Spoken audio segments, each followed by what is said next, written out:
This episode is brought to you by LifeLock. The holidays mean more travel, more shopping, more time online, and more personal info in places that could expose you to identity theft. That's why LifeLock monitors millions of data points every second. If your identity is stolen, their US-based restoration specialist will fix it, guaranteed or your money back. Get more holiday fun and less holiday worry with LifeLock. Save up to 40% your first year. Visit LifeLock.com/podcast. Terms apply. Welcome to the 5 o'clock show. It's time for Common Sense. Now, it's Katz and Cosby with John Catsimatidis and Rita Cosby, standing for truth, justice, and the American way, bringing common sense to the world. Now, here's John Catsimatidis and Rita Cosby.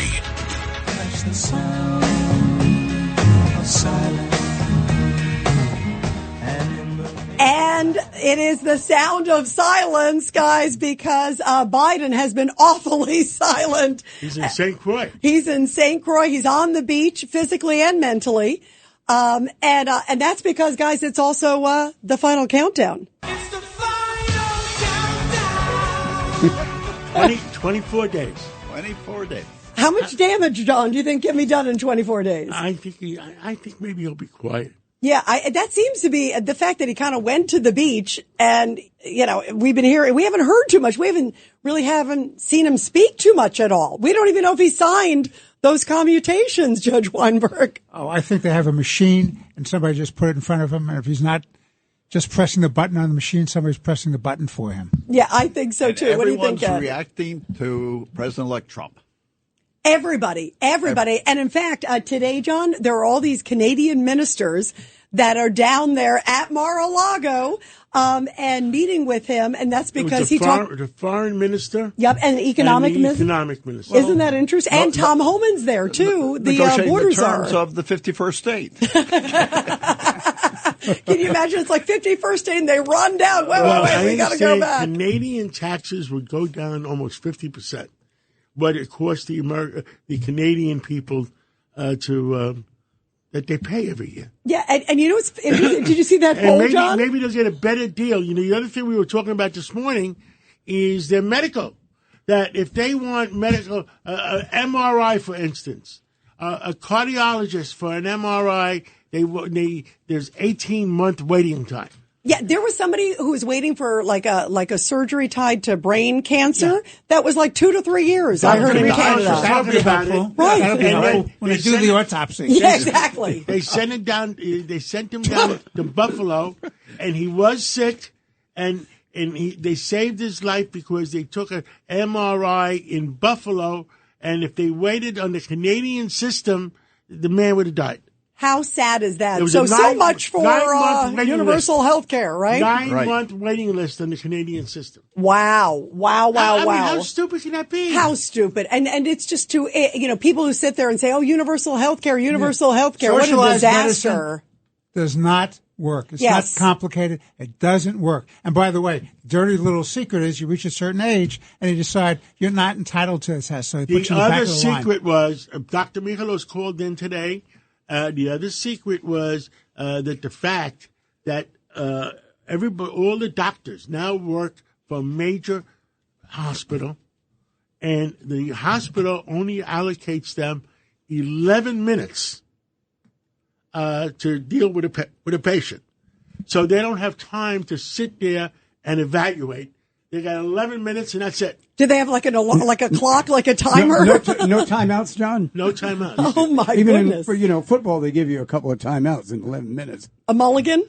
Yeah. In golf? I mean, that's crazy. John, that is crazy. But how sad. So what happened is they not computerized, they corporatized medicine.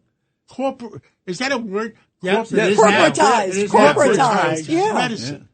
How sad. And my mother is Danish. My mother was Danish, and she used to talk about how in Denmark, we'd get a call from a relative who had cancer, and it took her like a year just to get in. And she was actually, universal health care doesn't work. What a mess. And whoever's asking for it is dumber than door crap.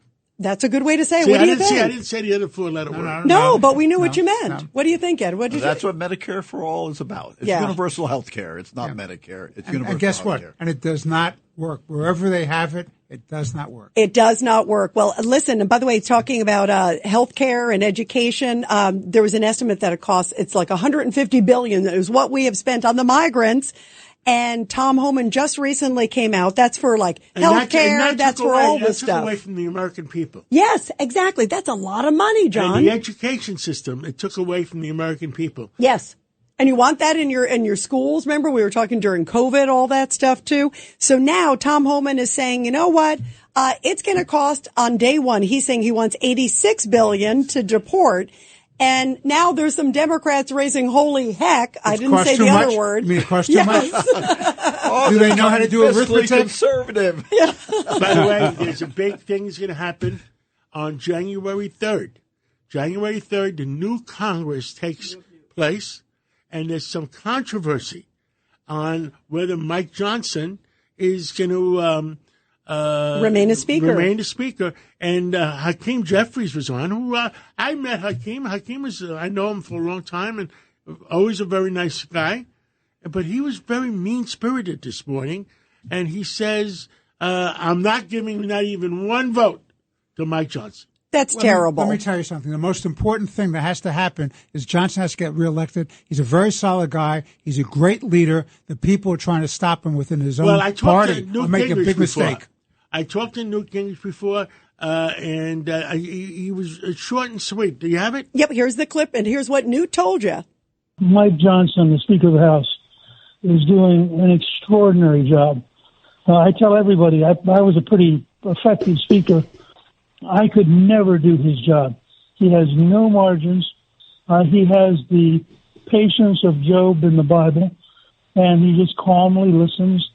And frankly, the recent exercise, which was really the Constitution working, the last stand of the old order of the Biden system, wanted a 1,500-page continuing resolution. Trump intervened decisively, as did Elon Musk, and Johnson managed a process and got that down to 136 pages. But in the end, they had literally taken out almost 1,400 pages, huge amounts of money, a number of left-wing cuckoo ideas, and yet people were complaining. Well, that is when you have no margin and you have to maneuver and listen and maneuver and listen, that is how the constitutional process works.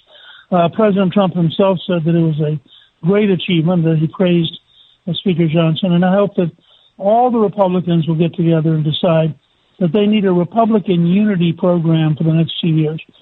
I agree 110% with Newt Gingrich. The Republicans have to be as unified as the Democrats are. No, not one Democrat would go against Nancy Pelosi or Hakeem Jeffries.